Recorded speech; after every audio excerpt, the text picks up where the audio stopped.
Do you ever wonder how great leaders in the community make things happen? When they encounter new, unexpected challenges like a pandemic, how do they continue to successfully make an impact? Welcome to That Sounds Terrific, the podcast that connects you with these amazing people. Get insights on what they do to meet their goals, find out how you can help them in their mission, and learn their methods so you can be more successful at what you do. Welcome to That Sounds Terrific with host Nick Koziol. Hey everybody, welcome to another episode of That Sounds Terrific. I'm your host, Nick Koziol, and today joining me is the terrific Will Hedrick of myCharity. Thanks for being on the show. Of course, so excited to be here, Nick.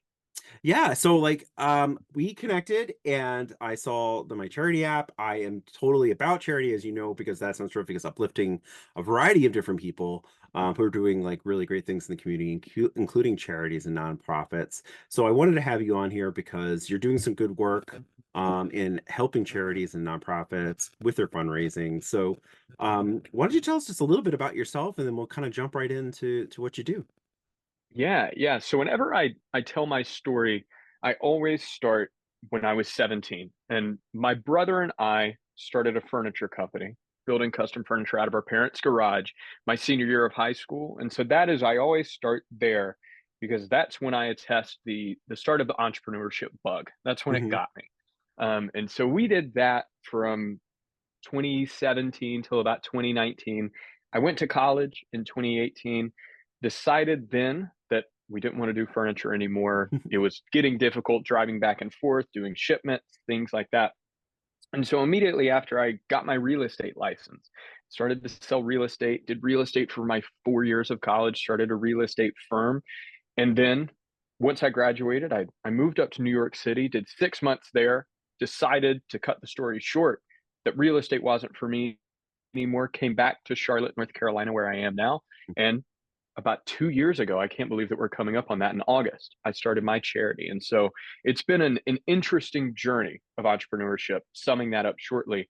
But I'll let you handle the next question and see where you want to take that, because that's an easy story that we can dive down a million different rabbit holes for sure. Yeah, for sure. And that's kind of what the show's also about, is diving down some rabbit holes to kind of figure out how I things love it. started and like how people can maybe replicate or, even take advantage of like what you do. So now let's go down the first rabbit hole. Like why Perfect. myCharity? How did that start out? Yeah, so it was an interesting kind of process that I had gone through to get to this stage. So originally, when I had just started the foundation, I thought that this could be an interesting side project, something that Mm, I could do on the side, have a foundation of my own where I could play a little bit more of the rule keeper, decide what organizations I wanted to support, have a little bit more control of the money. And clearly, here I am 2 years later. So it fell off the rails of my mm, side project here, and it went full time. And so what I had started to notice and really hear from the general community is that the act of donating itself is very disappointing. People do not trust nonprofits, first off. It's difficult to donate to multiple causes. Are you going to research and figure out which organizations you want to support? There's 1.8 million nonprofits in the United States. So, how do you decide who gets your money there? Then, third, donating and the act of donating and branding and marketing in the nonprofit community is unfortunately not too sexy. It's a mm. lot of dying dogs out in the cold, children in Africa with flies on their face, and these really sad stories. So when I started to put together that, A, all nonprofits need money and they need Mm. more funding. And if there could be a tool or a way to make donating exciting for the general public, this could really be a catalyst for a lot of change in the world. And so I put together this equation and tried to solve just a few of these random problems. And now here we are 2 years later with the full build out of myCharity. So how does it, that's awesome, first of all. But so how does it, how does it work? How do we Yes. get into that? Yeah. Yeah. The important question. So what we are, myCharity is a tech nonprofit that makes donating easier, more informational, and more engaging for the everyday donor like you and me, Nick. Hmm. And so, how the platform works, you go online and pick and choose the causes that you care about. We have 25 different options. We're going to have almost 40 by the end of the year. These options range from cancer research to sea turtles to reforestation to climate change. And you pick what you care about and donate monthly. We then take 100% of your donations directly to the field and follow up with photos, videos, GPS coordinates, financial reports, and field notes, proving down to the penny exactly what your donation did, whether it was a $5 donation or a $1,000 donation. Mhm. That's really interesting. So it sounds like it would be really hard to do though. And like, so how do It you kind of is. follow that down? It is. So what we have done, and that's what really makes us special as an organization, is that as soon as someone donates, we track exactly what your money is doing, where it is going, and that's a very extensive process. Mhm. Every single penny that is donated goes through about a 150 step process to just be properly accounted for and accounted for. We'll just end it there. But Yeah. it's a very extensive process, and to be honest, it's not the most exciting thing to do. And so that's where I understand where nonprofits are coming from. And it is Mhm. very difficult to have the resources and the time commitment that it takes to tell Nick, your $5 donation went to this part of this cancer research survey that we did. It's difficult. I understand. And so that's where we're really trying to help move this needle in the nonprofit world towards making it a more fulfilling process for the people, the general public that do not have hundreds of thousands to millions of dollars to put their name on a building and Mhm. really see what's happening out in the world with their donations. Yeah, a lot of that, been in fundraising for a number of years myself, and especially in the higher ed side. And it is that like special customization that like people Mhm. really are seeking and looking forward to hearing about what their money is doing and going to specific causes. And when you talk about higher ed in particular, like trying to like macro it down or micro it down to like a specific thing that the person wants to do isn't always like in the best interests of the school. And Yes. so trying to find that information to kind of tell you where your money is truly going when it goes into like the general fund, which is like the most important fund for a lot of higher education institutions, it is tough. It's a tough sell. So the more that you can kind of explain where the money goes and what it does, the better off that you are. So how are like I guess how are nonprofits and charities like seeing your work? Like, is it a Yeah. difficult sell to them? No, not at all. So on the nonprofit side, we're a grant making organization. So we pre-vet, pre-approve the best nonprofits in the world, and then they receive grants from us. And as you know, but we'll say it for your audience, a grant really is just a donation with a few requirements added to it. Mhm. And so when we make those grants to our field partners, that's where we require those photos, videos, GPS coordinates, financial reports, and field notes. They send that back to us. We polish it up and then send it off to all of our donors that have donated to the appropriate cause and break it down that way. Mhm. So it really is just a typical grant seeker, grant maker relationship there. And I mean, heck, fortunately, we try and make it as easy as possible. Nonprofits need to be doing their work in the field, and they do not need to be jumping through as many hoops as I am sure your fundraising background knows Yeah. some grant horror stories. So we try and make it as easy and as upfront as we can, and offer that tracking and the extensive hoops that we take and don't have Mhm. to belay that information and tasks onto those nonprofits. That sounds really, really cool and inviting. Again, like you're talking the language of the nonprofits and higher ed and all that stuff. There isn't enough time to do all that stuff, and to Mm-mm. have somebody to do it, and like getting it through sort of a grant process where you're not. It doesn't sound like they're paying for the service, right? So how do you get paid? How does like your company thrive then? I guess. Yes. Yeah, yeah. So we have a unique financial model. So we really have two bank accounts, and really it's three that divide all of our finances. So when you go online and donate, Nick, you go 100% of the donations to your causes go to the field. But secondly, similar to Wikipedia, you can add a separate donation to our operation causes. That's my salary, marketing, rent, budget, everything. Hmm. And then thirdly, you can also optionally choose to cover your payment processing. That's from your credit card to our bank account. Hmm. And so with all of that, it is trickling and helping those random donations that we have coming in. But as we scale and grow, again, we're 2 years old. We have a lot of team that we need to Hmm. grow and a lot of hires that we need to make. We separately fundraise for those overhead costs. So those tend to be wealthy individuals that can write the larger checks and understand that hey, this movement that we're making, empowering individuals to see 100% of their donations go to the field, the Hmm. return on that will be much greater than what we're investing into an employee salary or a marketing budget or Hmm. something along those lines. So we do give the option, and a lot of our donors do choose to support $5 here, $10 there a month, Hmm. 2 hour overhead. But we want people to know 100% of your donations is going directly to the field and what you chose to support. And there is no gray space, fog and mirrors, smoke and mirrors, whatever it is that Hmm. is unfortunately not plaguing the nonprofit world, but it is definitely a consensus that the general public has that there's a lot going on behind the doors that we don't necessarily know about. Yeah. Yeah, there, especially some of the big national nonprofits, people Yeah. like, kind of look at what some of those, CEOs, CFOs are making and to try to Yeah. like figure out, well, how is this, like, why aren't they giving more, right? Like you're Hmm. asking for my Hmm. money and it's padding some of those big, pockets. Yeah. So yeah, like I can see where you're coming from with that for sure. Um, so I guess like, you know, we've talked a little bit about like where you've been, what you're doing currently, but like where you're growing and you want to grow bigger, like where do you see that, you know, coming and where's the biggest growth going to happen in the next year or so?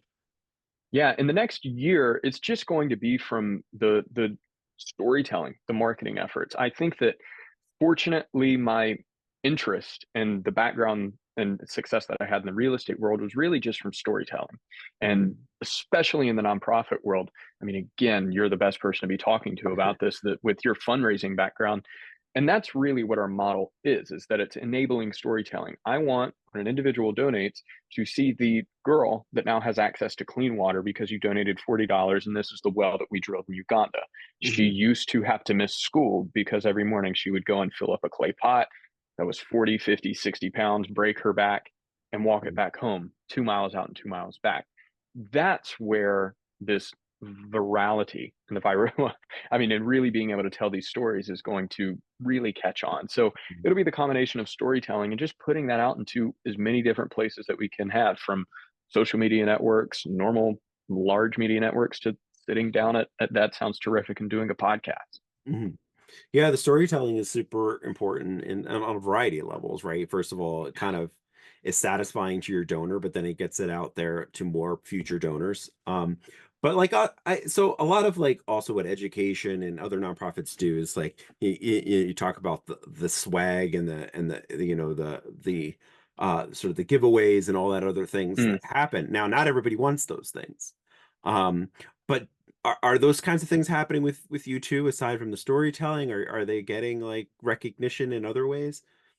Yeah, so I mean, we have thought about a million different things that we could do, from an event circuit to a merchandise and shop. And we Mhm. tested some of these out beforehand.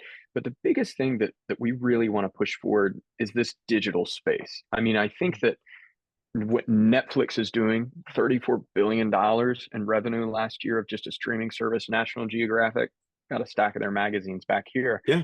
But I mean, it's just outstanding the amount of money that is being made in the digital space. And if we can really capitalize on staying as lean as possible and really adopting, I mean, the true altruistic model that we're trying to put out as a nonprofit of, we don't need to spend that much money and we want to donate as much as we can. Stay lean, stay smart in how we're spending Mhm. these budgets, and not necessarily have to put on a Met Gala or anything too expensive. Now, in the future, I'm sure that things will change, but anything that we can do to spend less money and make more donations go to the field, I'm all about. Yeah, that's a really good point, and it's honestly what a lot of people are looking for. Hmm. Again, there's some big nonprofits that like they finally made the switch to where, you don't automatically get that umbrella or whatever it is because there are donors that say, I don't want it to go to that. I just want Hmm. it to give, and I don't need any, incentives because those things, can cost a lot to the Yeah. to the organization and to the person really, and take away from the donation, like you're saying, which is super great that you're not doing. Yeah, yeah. Well, and I think that, I mean, the amount of time that we spend on the tracking and the storytelling that gets sent directly to your phone, your laptop, whatever it is, that's the best gift that you could ever give a donor, is to say, Nick, you donated $5. Here's exactly the cancer research trial that $5 was a part of supporting. Here's what it's going to do in the field. Here's what the outcome of that trial was. That's what donors want to see. They want to feel impact. They want to actually know that their money made a difference and not receive a teddy bear or a Yeah. t-shirt or an umbrella in the mail. When you can, I mean, every single person, when you get something like that in the mail, you just start to do the math of Right. what my How much it donation costs to get was, to that. how much this Yeah. umbrella cost, the shipping. And it's like, what was the point of Right. that? So no, I'm a firm believer. I don't want to say no to any fundraising tactics or strategies, but unfortunately, I think the nonprofit world is about 20 to 30 years behind of some of the new wave of storytelling and connecting with people. So hoping Yeah. to pave a new path in that direction. It does. It's one of those institutions, and it's the same some degree. Like, it's funnier with higher ed to me, because higher ed can be on the cutting edge of so many things, but then in Hmm. back behind in like 20, 25 years for other things, right? And it's just an interesting balance of like research and, being able to prove that this is the new method is the right way to go, right? Hmm. Hmm. So, but the same thing with nonprofits, we're just a little bit behind in what the pulse is, right? And that's, I think technology keeps increasingly going faster and faster forward. Hmm. Um, and to some degree, it's some of the people that are in charge are just not on that same wavelength, right? Hmm. Um, but it's cool that a service like yours is doing stuff like that to kind of like respond to the younger crowd for one, but also the more efficient way of doing things. Hmm. So Hmm. there's a question. The question is like, so when you send those stories to the donors and they get it and they have that good, yeah, I did something great kind of feeling, is it's really easy for them to kind of just share that out to the world themselves? Like, is that Yeah. something you're encouraging too? Yeah, so what we're in talks of development of really just making it as easy as we can to just have a share button from Mhm. email to social media to blast everything out. Right now, what we typically recommend and tell people to do is just send screenshots. It's a permanent landing page, so you can Right. go and see your tracking information 24/7 at any point in time. But we are working really, really hard to make this something that is easy to invite your friends and family Hmm. to post anywhere and do anything that you want, because it's an achievement. And I mean, Hmm. I know that it does not seem like it's the most extensive thing in the world to just make a donation, but truly it is an achievement of what your Hmm. money has done in the field. And so that is worth celebrating and sharing with people. But we've got a handful of new tech initiatives that we're hoping to release. Again, it's fortunate that it's June, July right now when you're hearing this, but Yeah. we've got such a extraordinary 6 months. I could not be more excited about some of the new features Things are that we're coming releasing. forward. That's awesome. Yeah. Yeah, so that's exciting. So we talked a little bit about the future too. So what can people do um, to help you and your company? Yeah, yeah. I think that what we always ask for is of course, everyone wants donors. Mhm. But the biggest thing that I always tell people is just to go check out our website. We're at www.mycharity.app and just see who we are and what we do. I think that one of the biggest problems with the nonprofit world right now is that screening process. And Mhm. so we try and take that screening process out, really make it, these are pre-approved organizations that we make grants to. We have a team of people that vet this and do this. So Yeah. we know what we're looking for and what we're doing. But screen us and go through that process and see, maybe this is an organization worth supporting. We should check them out further. We've got videos, stories on there of past donors and what our users are doing in the field and things like that. But that's first what we always say. And Mhm. then second is just check us out on social media and media outlets and just stay in touch, because again, we're small, small, small. I mean, coming up on Mhm. 2 years old, and a good chunk of that has been developing this tech platform. So Right. now that we are in a place to put some gasoline on the fire and really Mhm. grow, I'm super excited to see stories from the field, what the money is doing, and really start to grow and scale this thing. Cool. Yeah. So if you, as a listener, want to kind of check out what Will's talking about, we'll definitely have the website and all of his handles in the show notes. But the other thing is like, so how easy is it? Like we talked a little bit about nonprofits joining on. How easy is it for a nonprofit to become part of your platform? Yeah, yeah. So what we do, and I always have to clarify, when you donate, you choose causes. You don't choose organizations. So if you want to Okay. donate to cancer research, donate to cancer research, and we'll find the appropriate nonprofit partner. And so what we do right now is that we have an open application pool.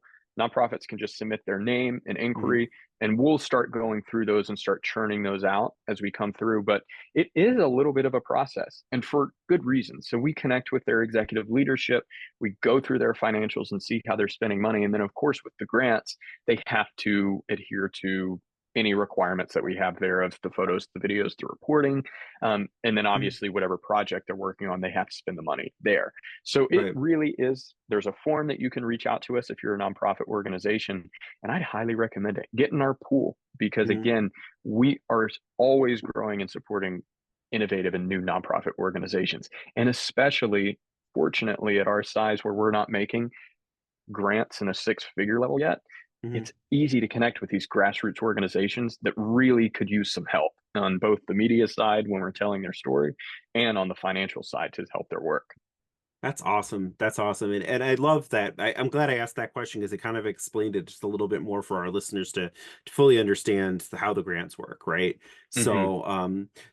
You're helping kind of both sides of the thing here, Yeah. and I love it. And that's a very cool way to kind of make sure that their money is going where it's supposed to go and that you're getting the kind of reporting that you want.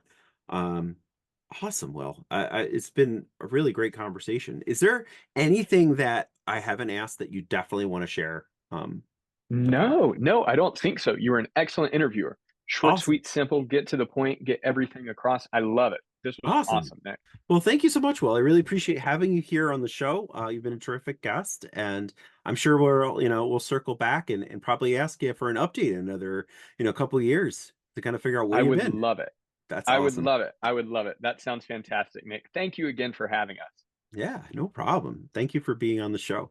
Thank you for joining us in another episode of That Sounds Terrific. Don't forget to check out the show notes and our website at thatsoundsterrific.com to find the contact information and the best ways to volunteer with the organizations that we feature. If you know someone that is doing terrific things and think they should be featured in a future episode, be sure to email us their name, contact info, and short description of what they're doing at thatsoundsterrific@gmail.com. If you like our show, give us a 5-star rating and give us some social media love by liking our Facebook page, That Sounds Terrific. Follow us on Twitter at Sounds Terrific 2 and Instagram at Sounds Terrific. We love hearing your feedback on how to make our show sound even more terrific. Till next time.